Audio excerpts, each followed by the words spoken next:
안녕하십니까.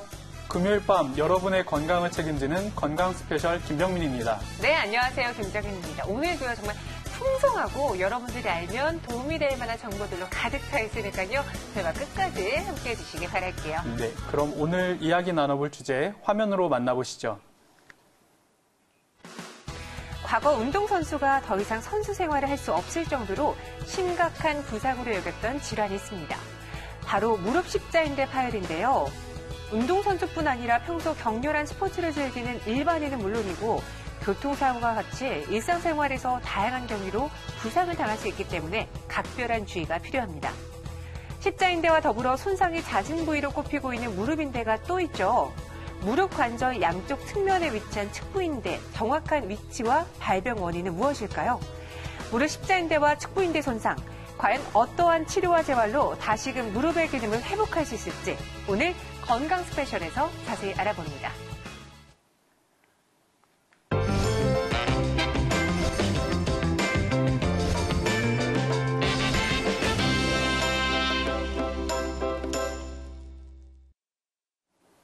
네, 오늘 도움 말씀 주실 강도준 원장님 화면으로 먼저 만나보시죠.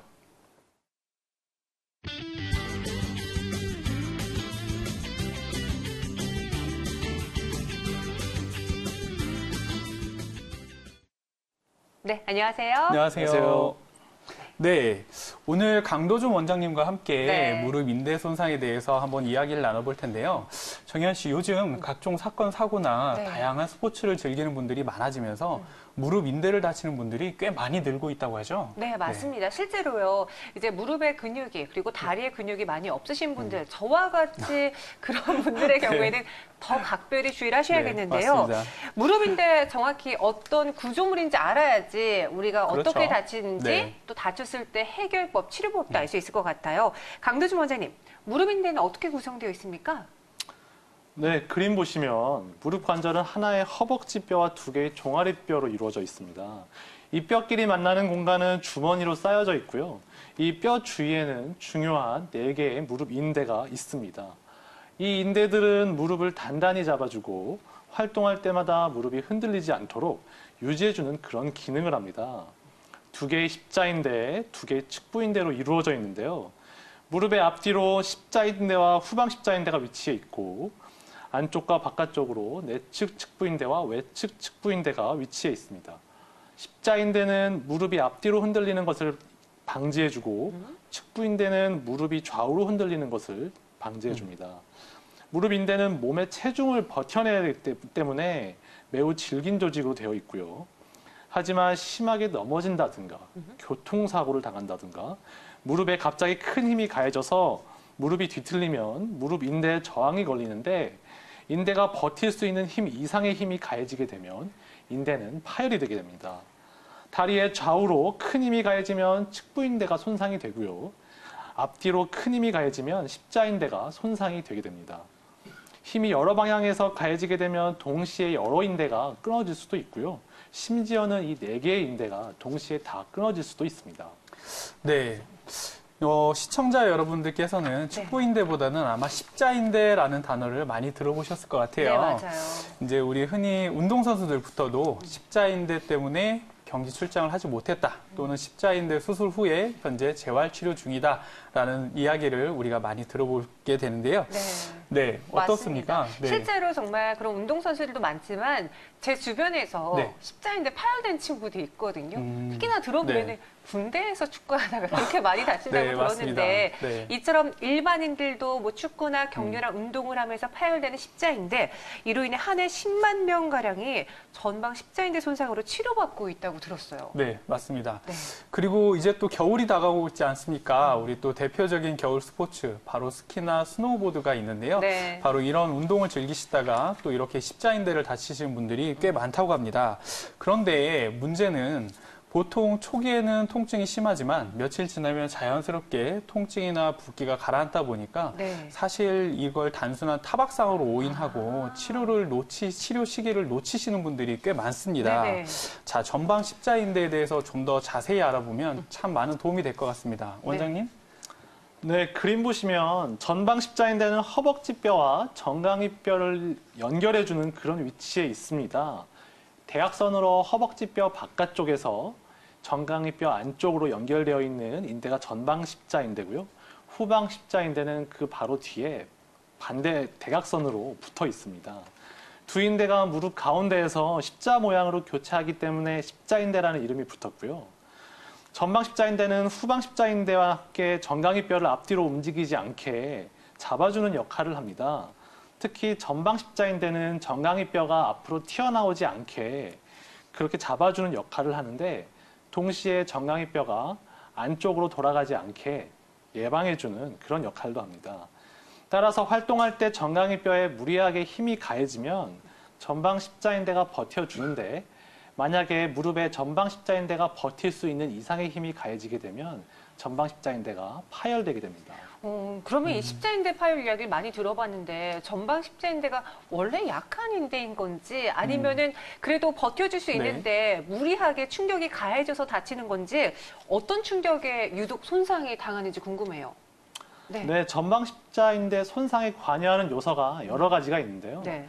일단 일반적으로 같은 운동을 하더라도 여성에서 남성보다 한 3배에서 4배 정도 발생 가능성이 높은데요.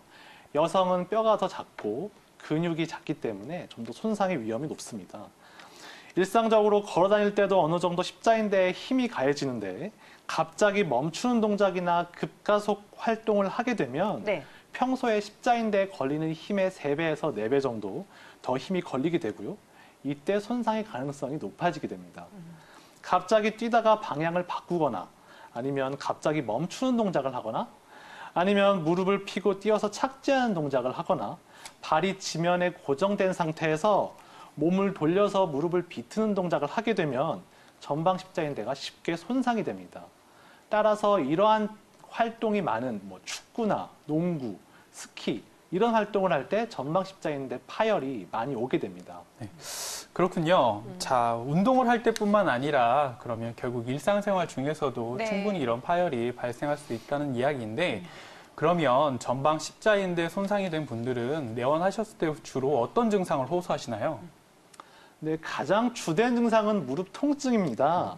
주로 운동 중에 발이 지면에 고정된 상태에서 네. 몸이 회전하는 자세에서 갑자기 무릎에서 뚝 하는 느낌이 들면서 그 자리에서 주저앉게 되고요. 서서히 무릎이 붓고 무릎이 부으면서 무릎을 다 펴고 구부리기 어렵게 됩니다. 이후에 점차 이제 무릎에 피가 고이게 되고요. 연세가 있는 어르신들의 경우에는 이미 인대가 많이 닳아있는 경우가 있기 때문에 이때에는 뚝하는 느낌이 잘 들지 않기도 합니다. 그러니까 평상시에 네. 인대가 끊어지는 경우도 있고 우리 운동을 하다가 축구를 하다가 또 많이 다친다고 했는데 그렇죠. 축구 외에 어떤 네. 운동이 있다고요? 축구 외에 이런 농구나 아니면 스키, 스노우보드처럼 갑자기 무릎이 뒤틀리는 힘을 받는 운동, 네. 이런 운동 등에서 특히 전방 십자인대 손상이 자주 발생하게 됩니다. 특히나 네. 스키의 경우는 이 장비도 워낙 크기 때문에 그렇죠. 다리가 좀 네. 뒤틀리는 경우가 많은데 그럼 겨울철에 환자들이 많겠어요. 아무래도 네. 겨울 스포츠를 즐기는 분들이 많다 보니까 오. 그런 스포츠 활동 중에서 이런 무릎 손상, 인대 손상으로 내원하신 분들이 상당히 많습니다. 그렇게 바쁜 네. 와중에 우리에게 또 좋은 정보를 주기 위해서 두 분의 원장님이 이곳에 네. 나오셨다는 거 아닙니다. 제가 그래서 좀 질문을 많이 준비해 봤는데요. 강도주 원장님. 이렇게 아픈 증상을 갖고 병원에 내원하시게 된다면은 어떤 검사를 통해서 진단을 하게 되나요?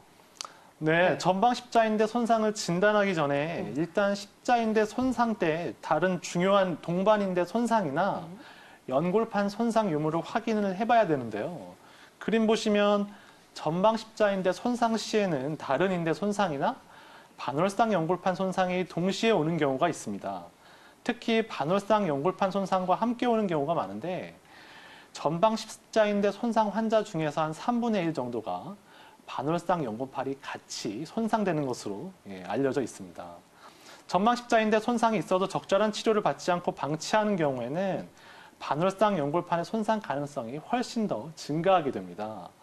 또한 측부인대 손상이 동반되는 경우도 흔하기 때문에 병원에 처음 오시면 이러한 다른 인대 손상이나 동반된 반월상 연골판 손상이 없는지 확인하는 것이 매우 중요하다 하겠습니다.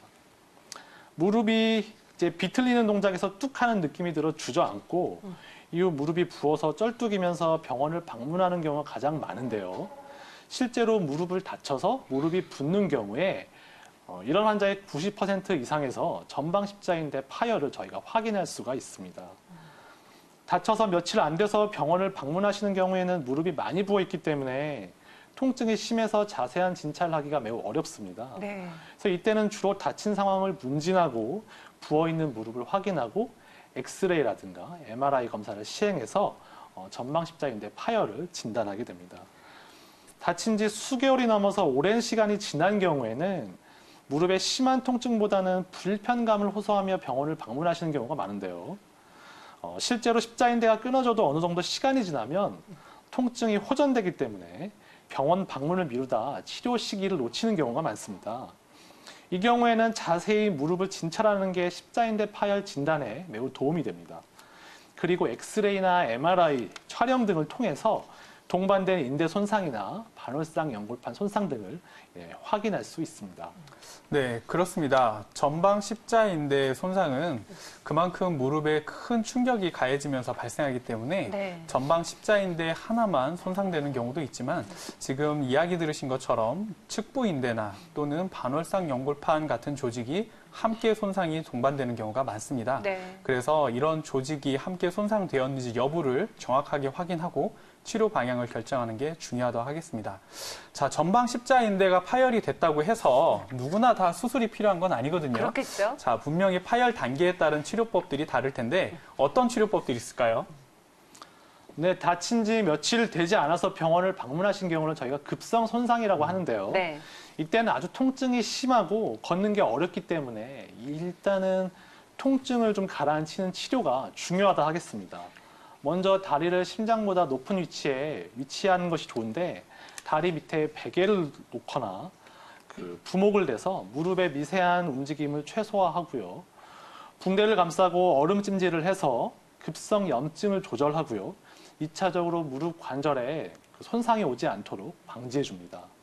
그리고 무릎이 많이 부어 있는 경우에는 그 자체가 통증의 원인이 되기 때문에 주사기로 무릎 안에 있는 그 피를 좀 뽑아주는 것이 통증 호전에 많은 도움이 됩니다. 그 다음에는 진찰이나 엑스레이, MRI 검사 등을 하는데요.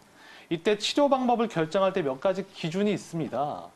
환자의 나이나 십자인대가 얼마나 찢어졌는지, 그리고 반월상 연골판이 같이 찢어지지 않았는지, 다른 인대가 같이 찢어지지는 않았는지, 또 수술 전 원활한 활동이 가능했었는지, 무릎 관절염이 오지는 않았는지 이런 다양한 부분들을 저희가 확인을 합니다.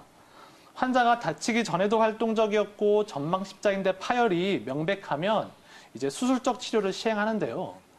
손상 전에도 활동이 크지 않았고 무릎 관절염이 많이 진행된 상태거나 전방 십자인대가 부분적으로 파열이 된 경우에는 저희가 비수술적 치료를 시행하기도 합니다. 그런데 원장님 궁금한 게요. 아까 이제 강도진 원장님께서 말씀하시기를 처음에 다쳤을 때 좀 붓기를 가라앉히기 위해서 다리를 심장보다 좀 높은 위치로 들어야 된다고 하셨는데 그 이유가 있나요? 아, 네. 그렇습니다. 일반적으로 저희가 다리나 팔이 부었을 때 이 붓기를 빼려면 내 자신의 심장보다 높은 위치에 위치를 시켜야 이 붓기가 빠지게 됩니다. 특히 전방 십자인대 파열도 다량의 출혈을 동반하기 때문에 내 심장 높이보다 높은 곳에 위치를 시켜서 그 출혈을 좀 감소시켜주고 붓기를 빼주어야 자연스럽게 통증이 줄어들게 됩니다. 그 이유가 있었군요. 저는 그냥 괜히 그러나 해서 한번 여쭤봤어요. 그렇다면 이러한 수술 전에 치료를 할 수 있다면 비수술적인 또 치료를 하고 정 안 되면 또 수술을 들어가게 되잖아요. 불가피한 경우에는 어떤 수술이 적용되나요? 네, 전방 십자인대 수술에는 이제 찢어진 인대를 봉합하는 봉합술을 하고요. 그리고 찢어진 인대를 제거하고 전방 십자인대를 새로 만들어주는 재건술이 있습니다. 상식적으로는 상처를 꿰매듯이 이제 인대를 찢어진 부분을 이제 꿰매면 좋을 것 같지만 사실 전방 십자인대는 치유력이 별로 좋지가 않습니다. 그래서 웬만해서는 도로 꿰매도 잘 붙질 않습니다. 따라서 성장 중인 소아나 골절이 동반되는 등의 특수한 경우가 아니면 찢어진 인대를 꿰매는 봉합술은 잘 쓰지 않고요. 1차적으로 찢어진 인대를 대신할 새로운 인대를 만들어주는 재건술을 시행하게 됩니다. 네, 재건술이란 말 그대로 다시 만들어준다라는 의미인데요. 네. 십자인대를 재건한다는 얘기는 결국은 새로운 인대를 이용해서 다시 만들어준다는 의미인데 과연 어떤 인대를 사용하게 되나요? 네, 새로운 인대를 만들어주는 방법에는 또 새로운 인대를 어떤 재료를 쓰냐에 따라서 크게 두 가지로 나누어 볼 수 있습니다. 첫 번째는 내 몸에 다른 인대를 떼서 십자인대로 만들어주는 자가건 재건술이 있고요. 두 번째는 다른 사람의 인대를 쓰거나 의료용 인공인대가 있습니다. 이거를 사용하는 타가건 재건술이 있습니다. 자가건 재건술은 내 몸의 일부를 채취해서 내 손상된 전방 십자인대 역할을 하도록 그렇게 만들어주는 방법입니다. 주로 무릎의 다른 인대의 일부를 채취를 하는데요. 내 몸에 인대를 채취하기 때문에 심리적 저항감이 좀 적고요. 그리고 타가건 재건술에 비해서 감염의 위험이 비교적 적다는 그런 장점이 있습니다. 하지만 정상적으로 있어야 할 인대 일부를 채취하는 거기 때문에 인대 채취한 부위 통증이 추가적으로 생기고요. 원래 있어야 할 인대 일부가 없어지는 거기 때문에 없어진 인대만큼 운동 능력이 좀 떨어질 수 있다는 그런 단점도 있습니다. 타가건 재건술은 반대로 내 몸에 따로 인대를 채취하는 건 없기 때문에 수술 시간도 비교적 짧고요. 수술 후에도 통증이 비교적 좀 덜합니다. 그리고 운동 능력도 따로 상실될 일도 없다는 장점이 있는 반면에 감염의 위험성을 생각을 해야 하고요. 그리고 치유력이 아무래도 자가건 재건술보다 떨어진다는 그런 단점이 있습니다. 네, 그렇습니다. 내 몸의 인대를 이용하는 방법, 네. 그리고 다른 제품화된 인대를 이용하는 방법, 크게 이 두 가지 방법이 있는데요. 지금 말씀 들으신 것처럼 각각의 장단점이 아주 명확하기 때문에 네. 수술 후에 환자분이 원하는 그 기대치, 즉 나는 수술 후에도 충분히 내가 평소에 하던 스포츠 활동이나 여가 생활을 무리 없이 즐기고 싶다. 그럴 수 있죠. 자, 또는 네. 나는 큰 무리한 운동보다는 그냥 별 탈 없이 일상생활 정도만 하면 좋다라는 이런 기대치를 가지고 네. 또 수술 방법을 결정하시는 것도 한 가지 도움이 될 수 있을 것 같습니다. 자, 그러면 이 인대 재건술 과연 어떤 방법으로 이루어지는지 한번 자세히 살펴보도록 하겠습니다. 네. 네, 수술 방법은 자가건을 쓰든 타가건을 쓰든 대동소이합니다. 그림 보시면 마취 후에 무릎에 한 5mm, 한 1cm 정도의 구멍을 한 두세 개 정도 뚫고요. 관절 내시경으로 손상된 인대하고 반월상 연골판을 확인을 합니다. 손상된 인대가 뼈에 붙는 부위에 구멍을 뚫어서 새 인대를 집어넣고요. 뼈에 인대를 고정을 합니다. 수술 시간은 1시간 내외가 소요가 되고요. 그리고 인대를 뼈에 고정하는 방법에 따라서 무릎에 추가적으로 절개가 필요할 수도 있습니다. 네, 두 분의 원장님은 너무 자연스럽게 수술과 이 시기에 대해서 말을 하시는데 저 같은 경우는 네. 약간 흠칫흠칫 놀란 만큼 조금 겁이 나기도 네. 하거든요. 이 시기에 대한 안전성은 있는 건지 안전성은 어떤가요, 원장님? 네, 수술 네. 자체는 매우 안전한 수술 중에 하나입니다. 다행이네요. 합병증이 드물지만 다양하게 발생은 할 수 있습니다. 네. 이제 가장 무서운 합병증 중에 하나가 균 감염인데요. 수술 후 오랜 시간이 지난 후에도 면역이 약해진 상태에서는 또 나타날 수가 있습니다. 수술 후 잘 지내다가 어느 시점부터 무릎이 붓고 통증이 생길 수 있는데요. 이때는 꼭 병원을 바로 방문을 하셔서요. 적절한 치료를 받으셔야 합니다. 수술한 인대가 다시 파열되는 재파열도 발생할 수 있고요. 이렇게 재파열된 경우에도 파열 정도가 심하면 다시 수술을 받으셔야 될 수도 있습니다. 수술 후 재활에 소홀할 경우에는 이제 무릎 운동에 이제 제한이 올 수 있는데요. 네. 반드시 수술한 의사 요청에 따라서 적절한 재활 치료를 받으셔야 합니다. 네. 대부분의 감염이나 인대 재파열 같은 경우는 수술 후 초기에 발생하는 경우가 많습니다. 네. 특히 이렇게 이식한 인대는 초기 한 6주 정도까지는 지속적으로 약해지기 때문에 네. 그 기간 동안에는 적극적인 재활 운동을 해야지라는 마음보다는 충분한 안정과 단계적인 재활 치료가 아주 중요하다 하겠습니다. 특히 무릎 같은 경우는 수술 후에 우리가 일상생활할 때 우리 체중을 계속 버티고 지탱해줘야 하는 큰 그렇죠. 구조물이기 때문에 네. 수술 후에 아주 이런 재활 치료가 굉장히 중요한데요. 자, 많은 환자분들께서 내가 그럼 수술하고 나서 언제부터 이렇게 일상생활이 가능한지 어떤 재활 치료를 얼마나 해야 하는지 궁금해 하시는 분들이 참 많습니다. 자, 재활 치료는 어떻게 받는 게 좋을까요? 네, 전방 십자인대만 파열이 되었는지 아니면 반월상 연골판이 같이 파열이 되었는지 반월상 연골판이 같이 파열됐다면 반월상 연골판 수술을 꼬매는 봉합술을 했는지 아니면 부분 절제하는 수술을 받았는지에 따라서 각기 재활 방법이 다 다릅니다.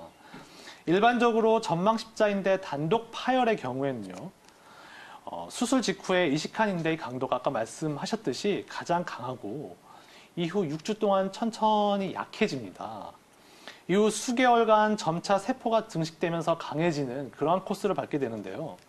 따라서 적절한 재활치료를 받는 것이 아주 중요하다 하겠습니다. 재활치료라는 것이 환자분 개개인마다 조금씩 다를 수가 있고요. 따라서 이게 일반적으로 말씀드리기가 좀 조심스럽지만 네. 일반적으로 무릎을 구부렸다 폈다 하는 움직임은 빨리 회복이 되어야 하고요. 무리하게 무릎을 펴거나 쪼그리는 그런 활동은 그 수술한 인대에 무리를 줄 수 있기 때문에 피하셔야 합니다. 네.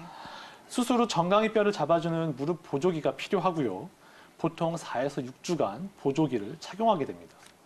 수술 후 3개월 정도면 일반적으로 계단을 오르내리는 운동을 시작할 수가 있고요. 수술 후 5개월 정도면 수영과 조깅을 시작할 수 있습니다. 수술 후 6개월 정도 지나면 무릎 근력이 원래 근력의 한 80% 정도 회복이 되는데요. 이때부터는 일상적으로 활동에 복귀할 수 있습니다. 네. 지금 이야기 들으신 것처럼 네. 이제 어떤 수술을 했는지, 손상 정도가 어떠한지, 그리고 환자분 개개인의 기존의 근력이나 이런 활동 능력에 따라서 재활 기간은 조금씩 달라질 수 있습니다.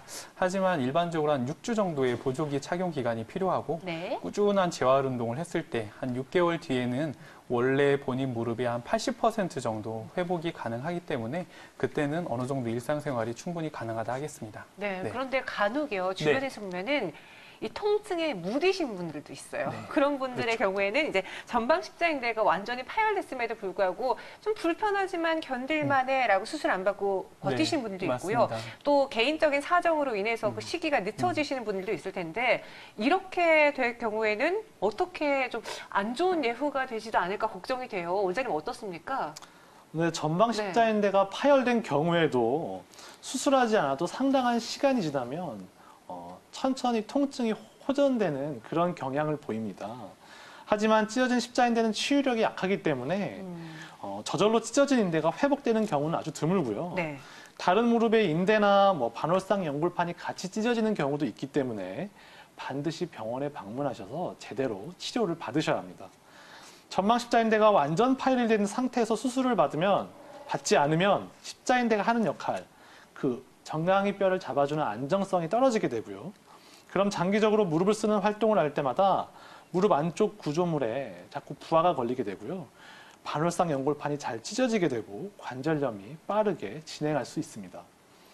따라서 역으로 이미 관절염이 많이 진행한 상태거나 십자인대 파열 전에도 활동이 적었던 분들은 십자인대가 파열된 상태더라도 반드시 수술이 필요하지 않을 수도 있습니다. 그러니까 완전히 파열된 상태더라도 경우에 따라는 수술을 네. 안 해도 된다. 네. 뭐 이런 경우도 있다면은 그러면은 부분 파열된 경우 있잖아요. 그런 네. 경우에 자연적으로 치유가 가능한지 사실 우리 몸을 과신하는 경우도 있는데요. 네네. 이 치유 능력을 과신하고 기다려봐도 괜찮을 건지 아니면은 네. 자연 회복이 어려운 것인지 좀 정리를 해봐야겠어요, 원장님. 네, 전방 십자인대는 다른 인대와는 다르게 치유력이 약하기 때문에 부분 파열의 경우에도 잘 회복이 되지 않습니다. 따라서 부분 파열의 경우에는 바로 수술할지 안 할지를 결정하기보다는요. 일단 비수술적 치료를 먼저 시행을 하고요. 통증이 어느 정도 호전되고 십자인대 치유가 진행된 이후에 십자인대가 잘 기능을 하고 있는지 그 기능을 검사를 합니다. 전방 십자인대가 잘 기능하고 있는지 진찰을 해서 무릎을 잘 잡아주고 있는지 흔들어서 확인을 해보기도 하고요. 무릎에 저항을 주고 엑스레이를 촬영해보기도 하고 MRI 검사를 따로 또 해볼 수도 있습니다. 이러한 검사 이후에 전방 십자인대가 잘 치유되지 않아서 잘 기능을 하지 못한다고 판단이 되면 네. 그때 수술적 치료를 할 수 있습니다.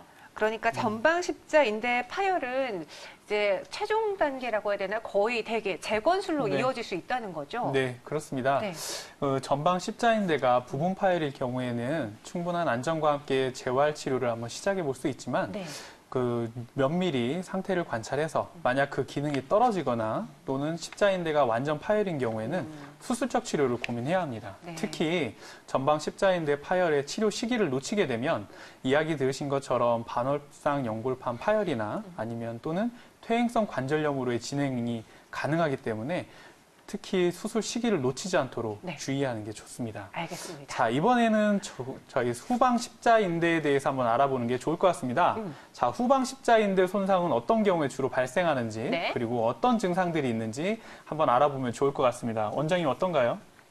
네, 그림 보시면 후방 십자인대 손상의 가장 흔한 기전은 무릎에서 정강이 앞쪽으로 강하게 힘이 가해지는 경우입니다. 특히 교통사고 시에 이런 경우가 많은데요. 교통사고 시에 무릎이 90도 구부려진 상태에서 그 자동차 계기판이 무릎 앞으로 강하게 부딪히는 경우에 네. 후방 십자인대가 잘 파열이 되는데요. 이럴 때를 저희가 따로 이제 계기판 손상이라고 이름을 붙였습니다. 이때 무릎에 회전하는 힘이 같이 걸리게 되면 후방 십자인대뿐만이 아니라 무릎의 다른 인대도 동시에 손상이 올 수 있습니다. 운동선수 중에는 레슬링이나 럭비 이런 접촉 스포츠에서 후방 십자인대 손상이 많습니다. 후방 십자인대 손상 환자는 전방 십자인대 손상 환자와는 다르게 무릎을 다칠 때 뚝 하는 느낌이나 파열되는 느낌을 받지 못하는 경우가 많습니다. 네. 또 다른 무릎인대 손상이 동반된 경우에는 무릎 불안정성이 좀 더 심한 편입니다. 그리고 파열이 만성으로 진행하면 무릎이 흔들린다는 느낌보다 무릎을 잘 못 쓰겠다는 증상을 주로 호소를 하시고요. 네. 특히 계단이나 경사 있는 곳을 오르내리는데 어려움을 호소합니다. 네, 그러면 전방 십자인대 파열보다는 그 통증이나 증상이 좀 작게 나타나는 것 같은데 네. 후방 십자인대 파열은 어떤 검사를 통해서 확인해 볼 수 있나요? 네, 병원 내원하시면 진찰부터 시행을 하게 됩니다. 그림 보시면 진찰대에 누워서 다친 쪽 무릎을 90도 정도 구부리고요. 의사가 정강이뼈를 붙잡고 정강이뼈를 뒤로 밀어서 뒤로 밀리는지 저희가 평가를 하게 됩니다. 이 검사를 후방 전이 검사라고 하는데요. 후방 십자인대 손상 여부를 가장 정확하게 검사하는 방법입니다. 정상인 경우는 정강이뼈가 허벅지뼈보다 1cm 정도 앞으로 튀어나와 있지만 의사가 정강이뼈를 밀었을 때 뒤로 밀리면 이제 밀리는 정도를 만져보거나 또는 엑스레이를 찍고 길이를 측정해서 밀리는 정도에 따라서 후방 십자인대 손상 정도를 평가하게 됩니다. 후방 십자인대 주위로 무릎의 중요한 신경과 혈관이 같이 지나가기 때문에 후방 십자인대 손상이 오는 경우에는 신경과 혈관도 같이 손상되었을 가능성이 높습니다. 따라서 이에 대한 검사도 같이 시행을 하는데요. 네. 발의 압력을, 혈압을 측정하기도 하고요. 무릎의 혈관 조영수를 따로 시행을 하기도 합니다. 다음은 영상검사를 시행하게 됩니다. 엑스레이를 촬영해서 정강이뼈와 허벅지뼈 간의 위치를 확인하고요. 정강이뼈가 허벅지뼈에 비해서 뒤로 많이 밀려 있을 경우에는 후방 십자인대 손상을 의심하게 됩니다. 특수하게 만들어진 기계를 이용해서 정강이뼈를 뒤로 밀면서 엑스레이를 촬영할 수도 있고요. 이때 정강이뼈가 허벅지뼈보다 8mm 이상 뒤로 밀려났을 경우에는 저희가 이제 후방 십자인대 완전 파열을 의심할 수 있습니다. MRI 촬영을 하기도 하는데요. MRI 촬영을 하면 후방 십자인대 손상뿐만이 아니라 동반된 다른 인대의 손상 유무도 확인할 수 있습니다. 네, 진찰을 하고 또 영상 검사도 시행을 하는데요. 이제 후방 십자인대 주위에는 무릎의 주요한 또 신경, 혈관들이 지나간다고 했잖아요. 그렇죠. 그렇다면 앞서 이야기 나눠봤던 전방 십자인대 치료법과는 좀 다르게 치료가 이루어지나요? 네, 후방 십자인대는 활액막에 쌓여 있고 혈액 공급이 원활하기 때문에 전방 십자인대와는 다르게 자연 치유력이 높은 것으로 알려져 있습니다. 다친 지 오래되지 않은 급성 파열에서 후방 십자인대 단독 손상의 경우에는 부분 파열 경우에는 비수술적 치료를 시행을 하게 되고요. 수상 후 2, 3주간은 통증과 염증을 호전시키고 손상된 조직을 치유할 수 있게 관절 운동을 유지시키고요. 조기에 체중을 싣고 보행할 수 있도록 하고 또 조기에 무릎 주변 근육을 강화시켜주는 그런 운동을 시행하게 됩니다. 무릎은 석고나 보조기로 고정하고 약물 치료, 도수 치료, 주사 치료 등을 시행하게 됩니다. 관절 운동은 0에서 60도 정도로 제한을 하고요. 목발을 이용해서 디딜 수 있을 정도만 디딜 수 있게 허용을 합니다. 또한 무릎 앞쪽 근육 강화를 위해서 여러 가지 운동 치료를 같이 시행을 합니다. 3, 4주 정도 지나게 되면 보조기를 벗고 정상 관절 운동 범위까지 무릎을 구부렸다 폈다 하는 운동을 시작하고요. 허벅지 뒤쪽 햄스트링 근육 운동을 시작하게 됩니다. 6에서 8주가 지나면 무릎 주변의 모든 근육을 강화시켜주는 운동을 유지하고요. 네. 달리기를 시작하고 근력의 정상의 85% 이상이 되면 스포츠 활동에 복귀할 수 있습니다. 네. 전방 십자인대는 자연 치유력이 매우 떨어지기 때문에 네. 손상이 발생했을 때 수술적 치료를 요하는 경우가 많습니다. 하지만 이렇게 후방 십자인대는 자연 치유력이 높아서 충분한 안정과 재활 치료로도 좋은 결과를 기대할 수 있습니다.